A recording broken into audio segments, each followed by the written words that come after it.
क्या आपको पता है दुनिया में आज तक का सबसे अमीर इंसान कौन था? और क्या आपको पता है कि जब आंट्स मरती हैं, मतलब जब चींटियां मरती हैं तो अपनी बॉडी से एक केमिकल सिक्रीट करती हैं।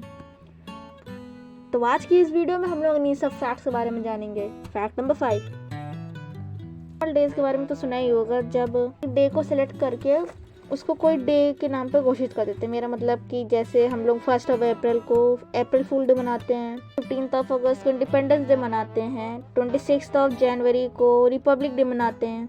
आपने क्या कभी ऐसा सोचा है काश इस डे को स्लीपिंग डे की तरह घोषित कर दे, पूरा दिन सोते ही रहें। 27 जुलाई को फिनलैंड में नेशनल स्लीपिंग डे सेलिब्रेट होता है। इस दिन ऐसा नहीं है कि पूरा दिन सब सोते ही रहते हैं। एक्चुअल में इस दिन जो भी घर में सबसे लेट में उठता है ना, उसे बाकी के फैमिली मेम्बर्स उठा के ले जा करके किसी भी वाटर बॉडीज में फेंक देते हैं।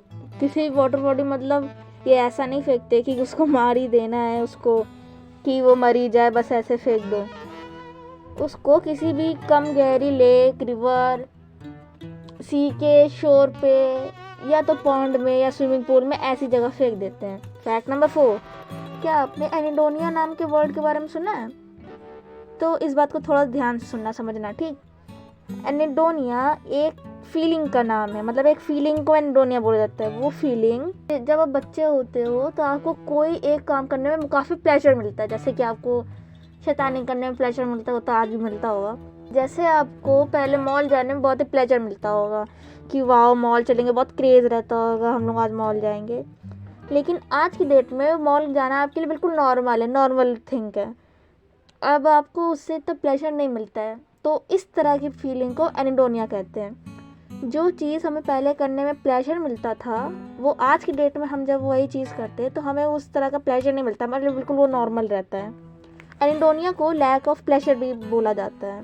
ये देखिए एनिडोनिया की definition, inability to feel pleasure in normally pleasurable activities. Fact number 3, आपने नॉर्मली चिकन की कितनी ब्रीड्स के बारे में सुना है? मतलब आपने एक नॉर्मल चिकन के बारे में सुना होगा जो कि हम लोग देखते ही रहते हैं डे टू डे लाइफ में, इधर उधर कहीं भी जाते हैं। एक आपने ब्लैक चिकन के बारे में सुना होगा मेरे फैक्ट्स में। एक आपने देसी चिकन के बारे में सुना होगा, पता नहीं कि उसको देसी बोलते, लेकिन बोलते हैं, वो काफ़ी बड़ा होता है ना साइज़ में थोड़ा। लेकिन क्या आपने इस टाइप के चिकन को कभी देखा है? इस चिकन का नाम सिल्काई चिकन है। ये चिकन की वो ब्रीड है जिसके हेयर बहुत ही सिल्क की तरह सॉफ्ट होते हैं, बिल्कुल एकदम कॉटन की तरह। और इस चिकन के हेयर की वजह से, फर की वजह से इसको सिल्काई चिकन बोलते हैं। लेकिन देखने में तो कई दूर से आप अगर इसको देखोगे तो ये आपको परमिलियन टॉप की तरह लगेगा, बट ऐसा नहीं है, ये चिकन है।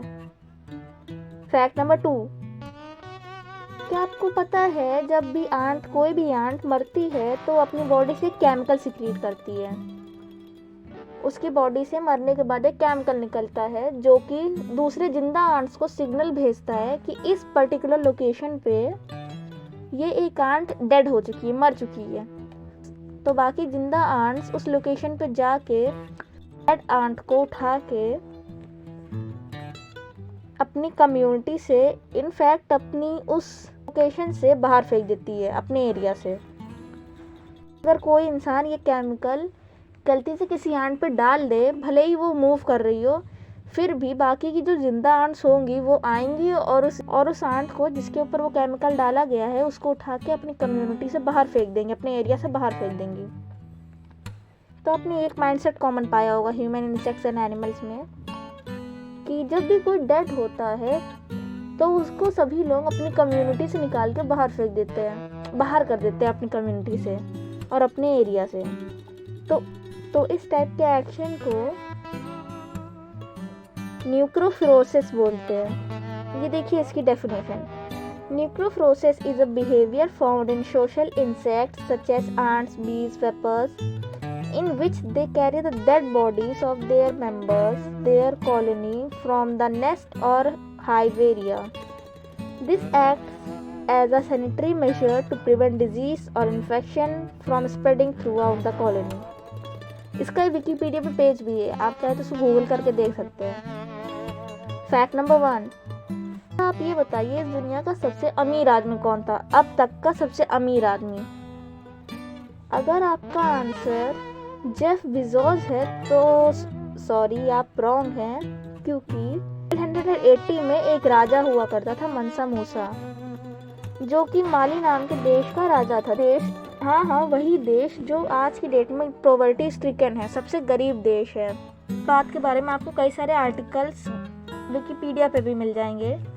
मनसा मूसा जो कि माली देश का राजा था, उसके पास उस समय में भी 4 लाख मिलियन US$ की संपत्ति थी।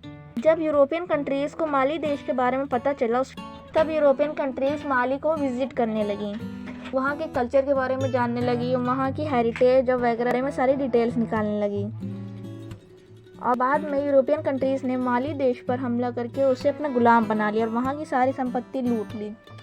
इसी वजह से माली देश आज के दौर में, टेक्नोलॉजी वाले दौर में भी सबसे पिछड़ा हुआ देश है और पॉवर्टी स्ट्रिकन है। वहाँ के लोगों को अपनी लाइवलीहुड अर्न करने के लिए भी बहुत मेहनत करना पड़ता है। आई होप आपको आज की वीडियो अच्छी लगी है तो please do like, share and subscribe to our channel. मिलते हैं आपको नेक्स्ट वीडियो में।